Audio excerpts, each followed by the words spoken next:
Number 8. Florencia Elizabeth Ledesma. A pack of dogs brutally attacked 23-year-old Florencia Elizabeth Ledesma last year when she went for a run in the Puerto Rican town of Albardaron near San Juan. She tried her best to outrun these 6 or 7 canines, who continued to bite her as she called her brother Enzo Ledesma and pleaded with him to help her. The call cut off after a few moments. Florencia dialed her brother again, but this time all he could hear were the dogs growling and barking in the background. Enzo, who is a police officer, got on his motorcycle and frantically searched until he came upon the gruesome scene. The vicious dogs pounced on him as well, but he managed to scare them off by firing his gun.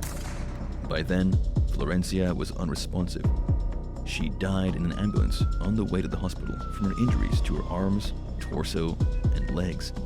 Investigators determined that the young woman deviated from her normal jogging route while she was attacked by the dogs, who were found to have no owner. Number 7. KARINA VETRANO. KARINA VETRANO grew up in the Howard Beach neighborhood of Queens, New York, where she lived with her parents, Phil and Kathy. She and her father often went running together at Spring Creek Park near their home. One day in 2016, the 30-year-old decided to take a solo run, while her dad stayed behind due to a back injury. Phil told KARINA he was concerned about her going alone, even though the park was just a few blocks away. His worst fears were realized when it got late and KARINA hadn't returned. So he went out to find her and discovered KARINA's lifeless body face down in the weeds, just feet from the running trail. She had been strangled to death. Detectives recovered DNA at the scene, but it didn't match any known offenders. Right as the case started to go cold, police collected a DNA swab from a young man named Channel Lewis. The 20-year-old confessed to randomly committing the murder after an argument with his family left him feeling upset and angry. He later recanted his statement and claimed he was innocent, but he was a match to the alleged killer's DNA. Lewis had also allegedly returned home injured and with torn clothing on the night of the murder and told his parents that he had been mugged. Detectives charged him with murder, sexual abuse, and several other crimes. A local resident recalled seeing the suspect in the neighborhood with a crowbar in hand months before the murder. He also reportedly had a reputation for being a mentally unstable loner with a hatred for women and a history of petty run-ins with the police. The court proceedings ended in a mistrial after a deadlocked jury failed to reach a unanimous agreement in 2018. A second jury found Lewis guilty after a retrial the following year. He was sentenced to life in prison. Many people believe that his confession was coerced and that the investigation was flawed. Some even think that the authorities may have set the young man up in an overly eager bid to obtain a conviction in the high-profile case. Activists are campaigning for the case to be reopened, but for now, Lewis remains behind bars. Number 6. A fantasy unfulfilled. 18-year-old Logan Smith set his sights on a man who frequently jogged near his home in Brevard County, Florida.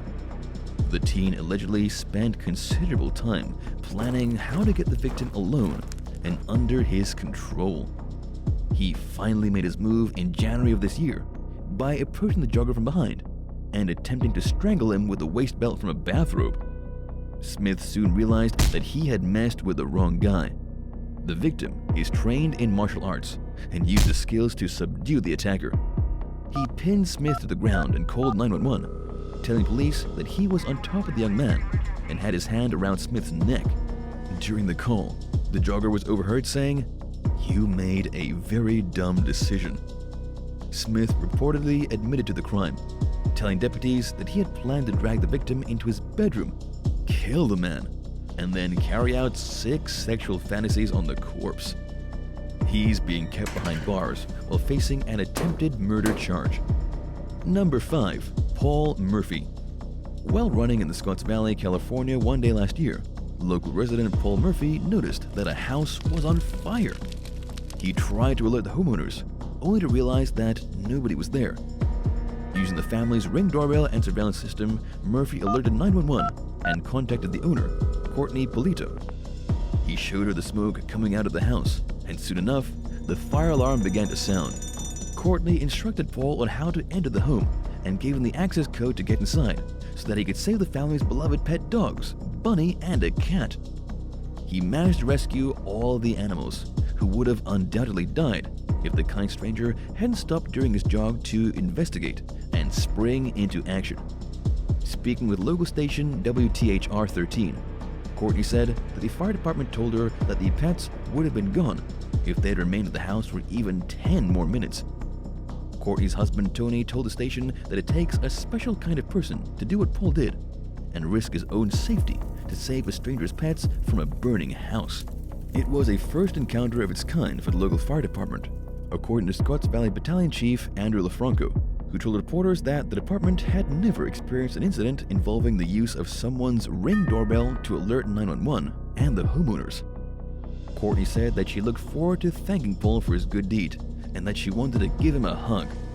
She told WTHR 13 that she planned to take him to lunch or dinner, or to find some other way to let him know that she and Anthony are truly appreciative of his willingness to face danger head-on for a family he doesn't even know. It's understandable that the couple feels this way. If it weren't for Paul, the happy ending to their house fire would be instead a tragic tale. Would you run into a burning building to save an animal? Let us know in the comments below. And if you're liking this video, hit subscribe. Number 4. Nicholas Day. 2 years ago, a Navy veteran named Nicholas Day was found dead near a county road in Blue Mound, Wisconsin. Police thought he was the victim of a hit and run until they realized that the man had gunshot wounds and cuts to his neck. He had been brutally murdered while out jogging along the road. A woman who had driven past Nicholas minutes earlier and saw him jogging discovered his dead body when she turned around to grab something that she had forgotten at home. Various clues led detectives to a 21-year-old local man named Riley Berg, who became the prime suspect in what Dane County Sheriff David Mahoney described as a cold and calculated act. Investigators found a bloodstain containing the victim's DNA in Berg's car and established that the young man, who hunted daily, had regular access to guns and knives. He was also spotted nearby around the time of the murder. The suspect and victim did not know each other, but the connections were adding up in a way that pointed towards Berg's possible guilt. Berg reportedly suffers from schizophrenia. His trial was delayed for 2 years while they underwent several hearings to determine if he was competent to stand trial. The defendant himself had gone back and forth on his own opinion of whether he was competent, which may have added to the confusion and contributed to the delay. He pleaded guilty to first-degree intentional homicide with a deadly weapon. The conviction comes with a mandatory life sentence, but he could be paroled after spending 30 years in prison. Number 3. Vanessa Marcotte. Vanessa Marcotte was an only child who was born and raised in Massachusetts, but she wound up in New York City after landing a job with Google. While visiting her mother in Princeton on August 7, 2016, the 27-year-old went for a solo run along a rural road. She was due to catch a bus back to the Big Apple later that day, but never returned from her jog, prompting her concerned parents to call the police. A search was launched immediately.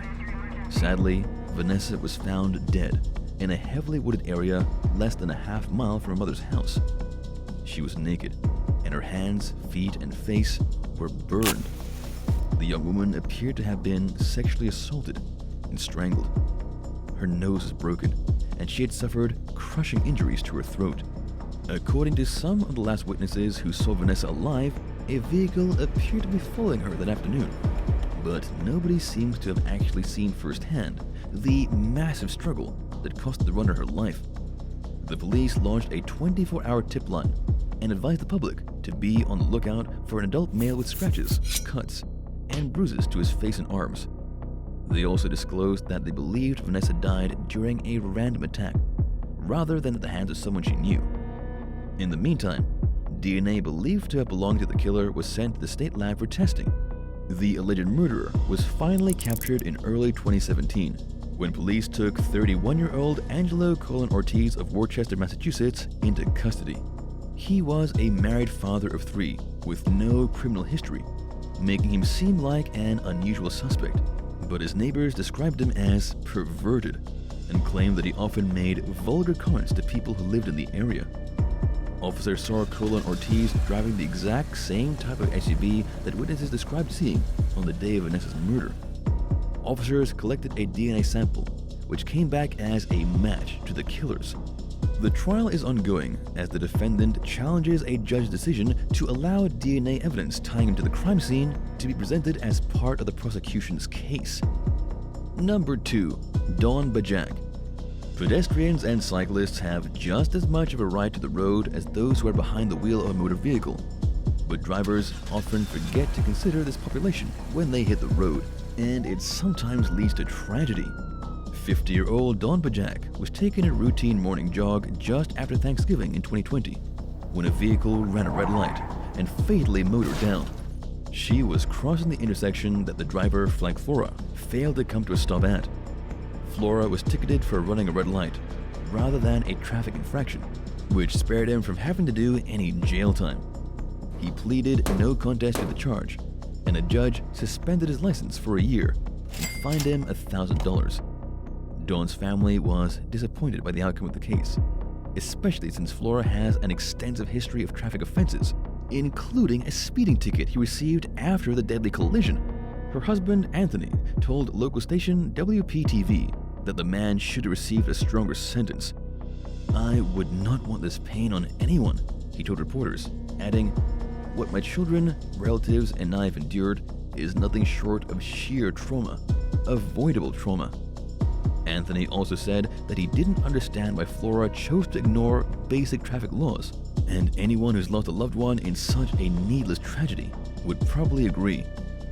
On the other hand, there's at least two sides to every story. The traffic investigator reportedly chose not to charge Flora because Dawn wasn't wearing reflective clothing during her early morning jog, and this was also a violation of the rules. Nevertheless, Flora took responsibility for the accident and apologized to Dawn's family. He also received the maximum punishment that was allowable under the offense he was charged with. Number 1. Christopher CERCE. Drivers and pedestrians don't always play nice when it comes to sharing the road, as a North Carolina man named Christopher CERCE recently learned. He was jogging on a roadside in Davidson County when a white pickup truck came barreling down the street with a trailer in tow. Christopher moved onto the grass to give the vehicle room to pass, but there was wood debris hanging off the side of the trailer, and it struck the jogger in the shoulder and neck. He fell to the ground with a large gash in his neck, which required 13 stitches.